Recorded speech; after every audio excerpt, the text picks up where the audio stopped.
organisationnel suñu sukkandikoo ci li nga xam moo di Maroc bi nga xam ne tout à l'heure gis nañ bu baax a baax mu mëne l'équipe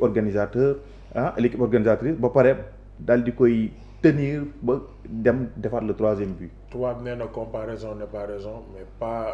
mais ñaar ñi nga comparer waroo leen sax waroo comparer Sénégal ak Maroc sur le plan du football. Pourquoi? Le Maroc a mis des infrastructures sportives au niveau. Le Maroc a mis un standing de sportif élevé. Le Maroc a investi sur son football. Le Maroc a une politique sportive étatique qui est flagrante. Le Maroc a des infrastructures sportives capables de permettre son équipe de développer. Le Maroc a des infrastructures sportives sur le plan médical qui permettent de récupérer les joueurs. C'est tout un ensemble. Et tout cet ensemble-là, je pense que le Maroc devance le Sénégal des années-lumière. Sur le plan de la gestion du logistique, sur le plan de la gestion du sportif. Donc, on ne peut pas les comparer. Même si on regarde le matériel que nous entraînons,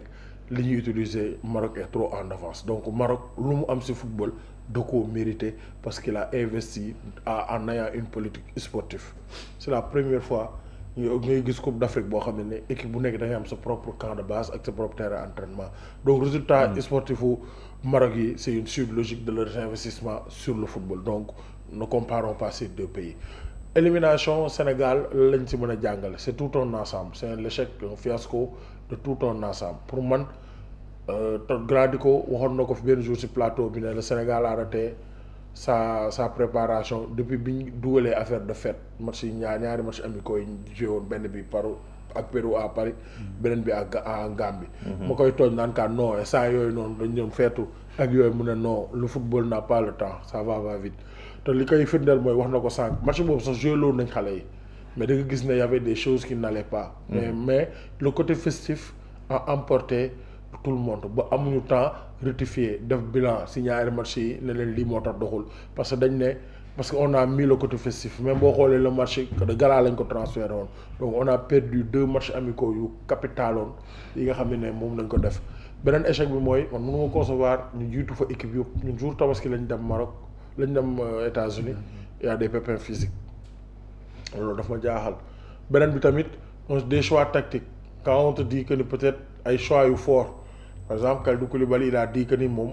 il revient de blessure mënul terminer match après on le remet donc il y a des faillites sur le plan logistique, il y a des faillites sur le plan technique, staff technique, il y a des faillites sur le plan logistique et c'est un fiasco malheureusement qui vient pas à son heure parce que tout le monde avait espoir sur cette équipe sénégalaise parce que le talent il est là. Il faut qu'on a gis nga billaay on a une très grande équipe mais malheureusement l'environnement l'extra-sportif ce sont des détails. xaw ma nag seetaan nga benn vidéo équipe bu Suisse ils ont 500 kilos non plus d'1 tonne de matériel. Norvège bi muy indi au-delà de chef cuisinier ay jënu boppam la indaale comprendre nga Suisse dafa waroon football ji Canada léegi ak politique gu États-Unis mënuñu jël matériel yooyu yóbbuwaat ko léegi benn match lañu waroon jouer ji foofu ñu dem commander même drone pour seeni analyse vidéo ak yooyu munoo comme li Stan wax rek ñuy dem Coupe d'Afrique ngay si plein Coupe du monde nga ñëw yokkaat encore benn analyse vidéo je pense que staff technique bi moo gën a pêché si li nga xam ne moom mooy Coupe du monde bi te li tax staff technique bi gën a pêché si li nga xam ne mooy Coupe du monde bi te li tax staff technique bi gën a pêché si Coupe du monde bi mooy qu'on le veuille ou non pour man Pape Thiaw il n'a pas un staff technique fort parce que li tax ma naan il n'a pas un staff technique fort mooy dañ ko waroon a gën a renforcer li ñu doon renforcer ay kiné di renforcer ay médecins mënoon nañ ko gën a renforcer parce que Pape Thiaw premier adjoint su ma juumul Teddy Pereira la te Teddy Pereira entraîneur physique yi préparateur physique la woon mais Lamine Diagne bu Guelwaar mi ngi fa mais j'aurais bien aimé voir ak staff technique bi ok on te dit que Mayacine Mar ma nga fa woon te loolu tamit c'est un point boo xam ne war nañ si wax pour man Mayacine il est là-bas au niveau de Ouganda ñu ngi fay joxe expertise Souleymane Diallo mi ngi fa ok mais pour man dama lay jox benn exemple bu terre à terre on a essayé le duo Pape Thiaw Malick Daf Sénégal Rwanda mooy bii ñuy Aliou Cissé ne du jouer duñ dem voyage. yóbbu fa beneen équipe à prime. fekk na boobu Pape Thiaw était sacré fraîchement champion ak CHAN. il a reconduit le même 11 mais il avait à ses côtés Malick Daf. c'est un championnat Sénégal Malick Daf joué na 34 matchs xam nga ñaari bi la encaisse 6 avec Teungueth FC. après da ngay xool quoi ne Pape il est dans le match mais ñu doon lire match bi Pape Thiaw ak Habib Diarra il était en plein régime Pape Gueye ak Habib Diarra ils étaient en plein régime c'est-à-dire bu ñu demee ba génn dugg ak Kevin De Bruyne c'est parce que yow ce dispositif macha allah mais malheureusement ça a foiré donc le fiasco c'est un défi c'est un fiasco sur le plan technique sur le plan logistique loolu daal la xam ne mën nañu ko jàpp. loolu nga xam Ibrahima naka ko mën a analyser ak cette élimination maa ngi doon wax par rapport ak li nga xam moo di wàllum tactique wala organisation fan lañ ko mën a situer ndax c'est un problème mental aussi vu la situation fi mu dàmbale ak fi mu dooree fi mu yem. waaw xam nga élimination bi nag comme on dit souvent quand il y a élimination ça interpelle mais élimination Sénégal bi point yi nga jot a fii lem ni yëpp mun naa wax ni dañ ko si boole quoi parce que à mon niveau c'est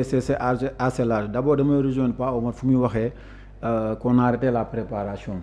alors sur plusieurs points il y a le côté festif moom mi ngi wax ci match amicaux yi ñu defoon à Paris même pour moom le côté festif mi ngi commencé le moment où tous les entraîneurs se sont fixés sur la coupe du monde ñun suñu entraîneur mi ngi wër Sénégal di brandir le trophée effectivement moom pour man loolu amul woon sens amul woon benn njëriñ ba pare le contexte n'y sied pas parce que moment boobu noonu y a des familles qui ne dorment plus parce que seeni doom ñu ngi croupir en prison pour loo xam ne defuñu dara marocain ñoo leen jaay doole parce que dañoo demoon pour soutenir les Lions ñu téye leen fa donc yow ñee ay famille am nakar yéen ngeen jël coupe bi mel ni ku leen di ñaawal di faire le tour man si pour man la meilleure décision c'était ñu bàyyi tour boobu noonu ba ñee ñëpp génn après ñu def ko même sax bu laaj après coupe du monde ça ne presse pas quoi parce que ñii seen doom ñu ngi fële ñoom bu leen coupe bi rombee du ñu mën a bokk ci engouement du ñu mën a am lu leen neex man bu man foofu Pape Thiaw il a voilà moo tax Pape Thiaw foofu noonu il a raté beaucoup de temps parce que man pour man temps boobu noonu même sax bu demul woon feneen la fekk mu toogoon concentré wu gën a xalaataat équipe am gën a am lu mu yokk man pour man dina ko doon amal njëriñ pour man on a perdu du temps sur côté boobu boo ñëwee sur les matchs amicaux on a joué 4 matchs amicaux avant la coupe du monde mooy bu ñu joué à Paris ak bu ñu joué au stade Abdoulaye Wade mais à Paris on a joué contre qui contre le Pérou c'est un sud-américain on joue contre la Gambie une équipe qui n'est pas qualifiée pour la coupe du monde ñu dem États-Unis on joue contre les États-Unis on joue contre l'Arabie Saoudite mais parmi ces 4 adversaires amul benn profil bu ndroog équipe yi ñu war a dajal parce que dans notre poule on avait 2 Européens la France et la Norvège ñaari Européens yooyu dañu dóor yi met ku nekk 3 buts Irak lañ amoon ñu gagné ko mais kan moo ñu éliminé un autre pays européen muy la Belgique mu dóor ñu encore 3 cela veut dire que ñun suñu préparation bi parmi ces 4 équipes pour man la logique voudrait que minimum nga amoon ci benn équipe même sax su fekkee amoo 2 équipes européennes malheureusement on a eu 0 équipe européenne te je rappelle dans l'histoire le Sénégal a toujours du mal face aux équipes européennes notre premier match en coupe du monde en 2002 c'était une équipe européenne ñu gagné la France 1-0 ñu ñëwaat coupe du monde en 2018 notre premier match contre la Pologne ñu door ko 2-1 mais foofu la ñu yem avec les équipes européennes parce que dañoo ñëw en 2022 les Pays-Bas moo ñu dóor en match d'ouverture suñu prochain match élimination directe contre l'Angleterre mu dóor ñu 3-0 ñu amaat ñaari européen match de poule ñu dóor ñu amaat européen élimination directe mu dóoraat toujours on encaisse 3 face à ces européens sauf Pays-Bas bi nga xam ne moo ñu dóor 2-1 donc foofu lu ñu mën a jàpp mooy ñun on ne peut pas exister face aux équipes européennes benn lañ si rëcc muy Angleterre te c'était un match amical foofu mun nañu wax les contextes ne sont pas les mêmes face à des équipes yoo xam ne yow ci compétition nga nekk te ñun souvent ñun si ay matchs cruciaux la leen am mooy les matchs à élimination directe donc on n'a pas su préparer les équipes européennes yi nga xam ne waroon nañ daje ñoom parce que le tirage était déjà sorti donc xamoon nañ ni on aura 2 équipes européennes te dañ leen di tegle France ngay ubbee après nga dalaat ci Norvège man bu man foofu c'est une faillite beneen bi may jàpp ne tamit manque de kii bi si sunu lu gën a raté la compétition pendant au moment où les autres entraîneurs étaient totalement focalisés dans leur compétition ñun le mien suñu entraîneur mu ngi xalaat kañ laay fayeeku kañ lañ may fay kañ laay am contrat dinaa signer suba wala du ma signer suba. Donc je me dis que notre entraîneur était en plein doute alors que les autres étaient balèzes ils étaient à l'aise xam nañ bu baax fu ñu jëm.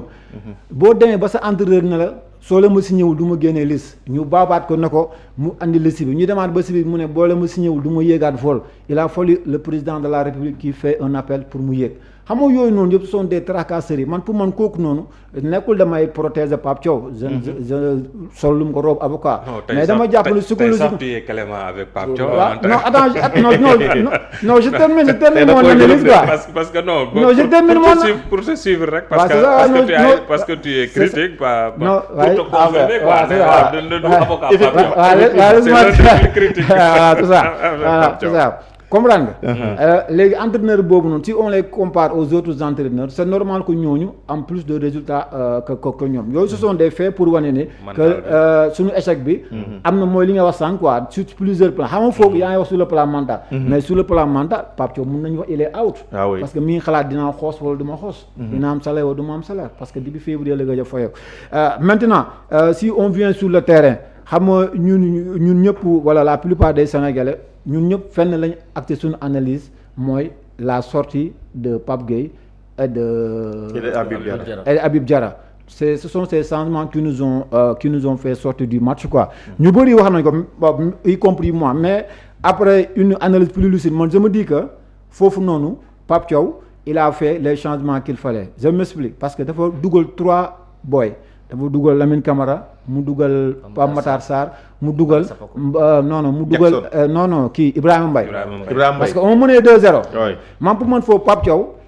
il n'a pas voulu répéter les erreurs yu mu commettront contre la France pourquoi parce que contre la France ñun ñëpp on était d'avis que Pape Thiaw bu teeloon def changement teeloon andi 109 dinañ mën a contenir cette équipe française parce qu'on avait livré une excellente première période malheureusement changement yi dafa yéex France gagné ñu bon comme on dit le métier d'entraîneur mooy le métier le plus compliqué man moom xam naa du ma ko mës a def. mais foofu contexte bokkul waaw non je m'explique contexte foofu. moo tax mu juum ci changement. moom laa xam nga foofu dañ ko xam nga foofu xam nga match yi bokkuñu contexte yi bokkuñu léegi foofu dañ ko reproché woon mu yéex a def ay changement foofu ñu bëri ñu ne bu teeloon def changement peut-être ñu gagné woon la France malheureusement mu yéex a def changement ñu gagné on a mis l'accent sur ça peut-être moom dans sa tête mu jàpp ni lee ma defoon naa ko bañ a xaar tey tam ma teel a def changement donc mu teel def changement mu andi ñooñu mais man pour man foofu les joueurs yi remplacé ñett ñooñu jéem man pour man ce sont les bons pour eux parce que Ibrahima Mbaye quand tu mets 2-0 tu as une flèche comme Ibrahima ñu bëri ñu ngi naan non Iliman Ndiaye moo doon téye bal bi ci kaw la fekk mu génne dafa créer espace mais Ibrahima Mbaye ñun ñëpp xam nañ ko moom quand il entre en deuxième mi-temps il est plus dangereux que Iliman Ndiaye donc man pour man Pape Thiaw a été fauché par 3 boo yooyu dugg parce que ñooñu ñoo deful seen liggéey je me dis Ibrahima Mbaye bi ñu xamoon depuis la CAN c'est un faux follet à chaque fois bu dugg ses entrées sont fracassantes dina provoquer dina percussion dina la andil passe wala mu andil le but mais Ibrahima Mbaye keroog il était out il est passé complètement à côté alors que Ibrahima Mbaye sa mission défense France moo gën a ñàng ba mu duggee da leen tëral dóor mu dugg donc Ibrahima Mbaye noonu Ibrahima Mbaye il est passé non laisse-moi terminer sama analyse Ibrahima Mbaye on est d'accord il est passé à côté Pape Thiaw da ko dugaloon pour mu téye axe bi défense bi ci kaw wa ilaa équipe bi bu ñu dëgëree bopp songu mu jaar ci ginnaaw contre attaque dugal mais Ibrahima Mbaye il a raté toutes ses contre attaques même un contre un il les a ratés donc man pour man un bon Ibrahima Mbaye allait sauver Pape Thiaw de ce match après ma ñëw ci ñaari gars yi Lamine Camara ak Pape Matar Lamine Camara prix mu jël carton jaune premier ballon donc ñemeetul marqué parce que xam na ne bu demaatee à l'assaut mun na jël un carton rouge mu génn finalement moom moo provoqué le penalty comme donc l'entrée de Lamine Camara bu defoon liggéey bu ñu ko doon xaaree peut-être il peut sauver Pape Thiaw idem pour Pape Matar Sarr moom sax ñëpp a ko tan ndax moom dafa dugg di làqatu proposé wul deful dara comme donc ñaari ñooñu pour moom bu ñu duggoon bu ñu defoon lu ñu leen sant ñoom le Sénégal n'allait pas prendre ces 2 buts comme foofu ñun ñëpp on serait d'accord que Pape Thiaw dina def li nga xam ne moom mooy moom moo def changement bu baax mais loolu yëpp na xam la lay andiwaat mooy le problème qu'on a avec la liste parce que tey jii nii ñooñu bu nekkoon des joueurs aptes à remplacer leur partenaire comme on dit il a 28 titulaires. kenn ku si nekk mun nga remplacer morom ñoom ñëpp ay alter ego lañ. man pour moom duñu am problème bi mais on a vu que. suñu Pape Matar Sarr bu amuluñu benn njëriñ c'est un joueur qui ne méritait pas d'aller à la coupe du monde. beneen bi mooy on a terminé la coupe du monde. avec un Ismaïla Sarr dans l'axe. alors qu'on a convoqué 3 attaquants de pointe. ñoom ñëpp mu sànni leen fële jël Ismaïla Sarr football loo ko dans l'axe il convoque 4 défenseurs centraux mu jël ñoo ñëpp sànni leen ne pas si yow yaa joué comme loolu may wane le gars il est parti avec une mauvaise liste léegi nag fenn nag laa dul pardonner Pape Thiaw fenn laay jàppe ni kii il est tactiquement limité parce que c'est un coach boo xam ne dafa ñëw il nous a imposé les joueurs cadres il a insisté sur Koulibaly bi nga xam ne ba match France jeexe dafa ne il n'était pas prêt physiquement moom pour man entraîneur bu dégg noo war nga am fullu na ko sawaay comme que pare woo xaaral il insiste sur lui le gars il a claqué contre la Norvège il nous a coûté 3 buts. Il insiste sur Gana Gueye gis nañ Bara Sapoko ba mu duggee en 10 minutes il a prouvé que moom nekk na le successeur de Gana Gueye parce que ba mu duggee il a été percutant moom kese moo fa dóor góol bi jàpp moom kese moo fa andi centre beneen bi mooy Sadio Mané il a insisté sur Sadio Mané gis na ni le rendement de Sadio Mané nous a coûté cher parce que Sadio Mané bu teeloon génn tey sa place boobu mënoon na ko remplacer par un milieu de terrain on joue avec 4 militaires mënoon na ko remplacer par un défenseur on joue avec 3 défenseurs mënoon na ko remplacer par un Assane Diao bi nga xam il est fraîche mënoon na ñëw mu andi apport donc ne le fait que mu incite 3 ñooñu man pour man foofu noonu Pape dafa wane ni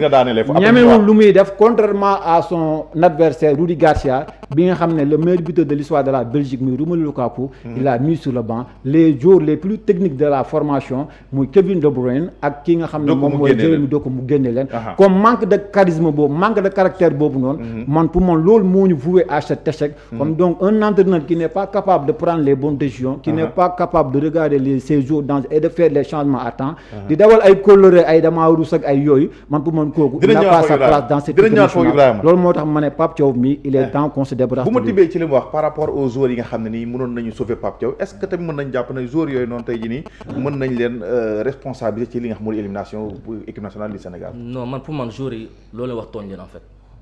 parce que suñu football bi y a tellement de choses à dire déjà football nekkul ñëw rek ñëw dugg terrain football les gars yi wax nañ ko que ce soit fédération bi xam nga organisation tout ça ça fait défaut mais malgré tout ça Sénégal chaque fois on fait des miracles même bi ñu jëlee CAN bi boo xoolee ça bi quand on compare ay Maroc ay Côte d'Ivoire et qu'on voit seen football nu mu bindoo ak suñu football ça c'est du benn sax malgré ça on arrive à faire des miracles donc je pense que équipe bi déjà liste bi lañ traité suñu mondial la liste tout le monde l'a dit ici liste bi baaxul te quand c'est comme ça c'est football fu nga jox gëddëm respecté ko mu fay la respecté ko du la fay parce que mënoo am 28 jours tu viens après 3 matchs tu prends un milieu de terrain en partie 6 football loo ko axe alors que am nga ñaar axe ci kii bi ci banc bi ci liste bi am na axe boo woowul Malang Sarr ça mënul nekk quoi normalement boo si tu es en manque de défense joueur nga jël milieu football loo ko 6 football loo ko défense mais t'es pas en manque t'as le meilleur joueur de France championnat de France Malang Sarr qui est sénégalais à 19 ans mu ne non France lay xaar xale la après mu rëccu dama bëgg a ñëw football amul ay effort defante Malang Sarr mën na il est en forme il a 25 ans 26 ans mu ngi si maturité bi tool diggu doole mu ne maa ngi bëgg a ñëw jël meilleur joueur championnat de France défenseur équipe type bi ak Marquinhos kooku tey ma ne doo ko parce que cadre yi d'accord on sait que noonu la demee parce que cadre yi ñoo ne bu ñëwee day titulaire Koulibaly mu ngi Arabie Saoudite 3 mois jéewul retour blessure Seck mu ngi Israël guerre la am championnat bi jeex na yaa 6 mois 5 mois Seck nekkul en rythme déjà on l'a match amical bu ñu gis ne nekkul en forme donc tout ça tu vois tout ça mais yow man ça dafa la ñëw pour la indiwoo ko pour faire plaisir à qui loolu mooy vraie question en fait parce que mënuñu ñëw tapale ba gagner mënul nekk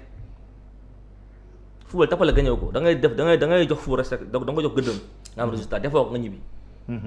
loolu mu ñu rey et Jackson Ismaïla Sarr tout le monde grand mën na ma témoigner saison bi yëpp qui sa place il joue en pointe il joue avec un autre joueur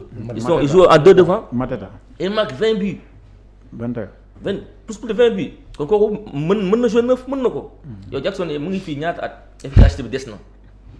mais Ismaïla Sarr xam nga ne yow buteur la mën déjà bu jouer 9 du daw lu bëri les plus lucides devant les buts am nga atu boobu noonu mais tout le monde voit ça sauf Pape Thiaw il l'a fait tardivement mais kon la France Ismaïla Sarr dafa woon titulaire à la pointe d'attaque mais pourquoi tout même ñun ñi xam ne xamuñ dara mais on voit ça mais moom du gis loolu yoo xam ne ay détails yoo xam ne tout le monde même xale ndaw dañuy gis ne lii mooy yoon Pape Thiaw def loolu il fait ce qu'il veut Pape Thiaw lépp moom la tey loo jour parce que joueurs yi woowuñu seen bopp Koulibaly bi ma ne nekkuma en forme je suis blessé mu insisté jeu loolu muy nduru dañoo mën dëgg lépp moom la tey moom damul défendre lépp moom la c'est bien vrai fédération bi liggéey ñu xam nga conditions yi réunir tout ça c'est vrai aussi moom bu nangoo dem mondial sans salaire c'est de sa faute bara yow bu ñu la fayal fii 6 mois da ngay tabb sa table dañu mën dëgg rek waaw ñun ñëpp ku ñu fayal 6 mois fi nga liggéey da ngay kaas waaw doo bëgg sa réew na bëgg sa réew ba dem mondial te amoo salaire pendant 4 mois taf la table mais boo nangoo dem mondial sans salaire pendant 4-5 mois c'est da nga encouragé médiocrité bi da encouragé loolu yoon donc lu ñu def yow la parce que y a trop de choses yoo xam ne ça se passe parce que Sénégal c'est boo xool ñun pour la face du monde un ridicule en fait dañuy rusloo en fait dañuy teg gàcce parce que lu ay mais salaire Pape Thiaw 30 millions 40 millions 5 mois loolu tawul fédération bi CAN bi quand on la CAN mais faut rappeler que Pape Thiaw c'est pas la fédération qui le paye. le ministère c'est le waaw mais bi ñu jëlee CAN bi xaalis boobu fu mu dugg milliard fu mu dugg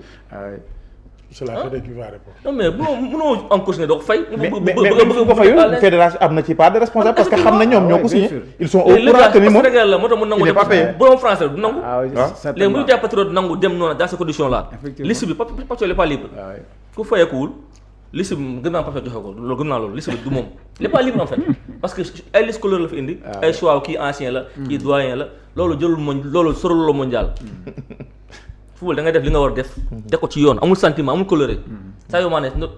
on l'a bien tagg nañ ko fi pendant 10 ans mais basta. mu ngi Arabie Saoudite foofu amul Sadio Mané mënatu teggi. mënu fixé nit tuut la mënatu ko. il est sur le déclin. mais day joué mi-temps mu génn. moom mooy kan ba du génn. Koulibaly nekkul en forme. wala mu toog ba. waaw wala mu xaar mais il faut un coach boo xam ne dafa am caractère. je l'ai dit ici. dafa am courage def loolu noonu. foo ko wax les gens ne la non war a toog ba. contre la France match waruñu ko ñàkk. parce que on domine France mondial bi yëpp benn match la souffrir contre Sénégal. effectivement parce que 30 minutes yooyu premier temps bi ñu joué contre la France on a été tellement bon que Deschamps dafa jaaxle. Deschamps c'est la place Olise au milieu ba léegi Olise def feu flanc. waaw match boobu moo tax mu Olise ñëw joué 10. Olise il a passé sur l'aile gauche. moo tax Cherki ngi taal. waaw Cherki mer na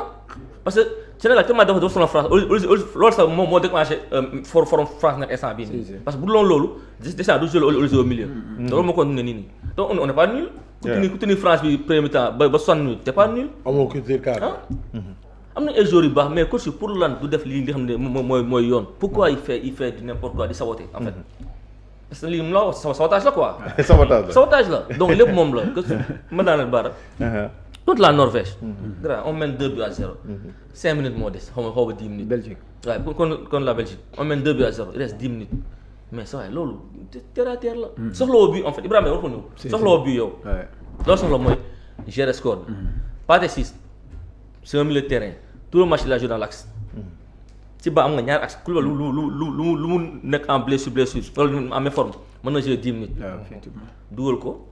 Pathé Ciss avancé. ba dans si milieu de terrain bi nga défendre passe à 5 derrière. là je suis d'accord avec toi c'est ça que Sadio Mané day génn à la place de Koulibaly man j'avais mis Seck pour le jeu de terrain. waaw lu ko parce que avant ñoo jouer fii j'avais dit aux gars ne leen la Belgique. C'est une équipe qui passe souvent par les côtés pour chercher la tête de Lukaku. Ngeen ne ma Lukaku il est sur le banc mais il peut revenir. Quand il est revenu c'est ce qui s'est passé. Il a fait son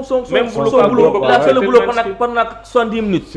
Du poste il a été excellent moi je suis meilleur joueur. Mais coach bi dafa réagir. génne De Bruyne génne dugal Lukaku dugal ay joueurs ay meunier ay géant mun ay presque ay 2 mètres pour mbëkkante. Par si son jeune milieu jeune défense pendant 60 minutes c'est pas son poste. Del parti doxay fi mu daan moo tax les am nga défenseur 2 dugalool Sadio Mané fóol ba sonn na génnee ko tu passes à 4-4-2 nga bàyyi Ismaïla Sarr Ibrahima Mbaye ci kaw changer système bi kese mu jeex densifier le milieu défense bi au pire on allait prendre un but on gagne par 2 il fallait changer de système loolu tout le monde l'a vu c'est problème Pape Thiaw diplôme foog nga jëlee xam nga man tam lu ma d'accord ci changement poste pour poste tu amènes Ismaïla Sarr kii nu mu tudd pas Matar Sarr surtout ma lu mu fay def surtout ma tu amènes Lamine Camara lu mu fay def maa ko sut mënoon nañoo ñëw de mais peut-être dans les arrêts de jeu mais tu laisses Pape Gueye y avait pas Matar dans un monde normal du dem mondial Pape Matar on l'est bien mais warul dem mondial ne devait pas partir warul dem mondial justement John Lopy saison de def ko. Justement il venait de blessure aussi moom tam. Non il est pas en forme. Ça fait 3 ans en club mu nekk jël na ba dem de 2 millions à 60 millions d'euros. Non il revient de blessure. Il est pas en forme. Il revient de On blessure. compte pas sur lui. Deuxième match on l'aime bien mais ça fait 2 ans qu'il est à la rue. Football amul Sénégal amuñu temps may chance ni pour nga defar fii. On prend les meilleurs du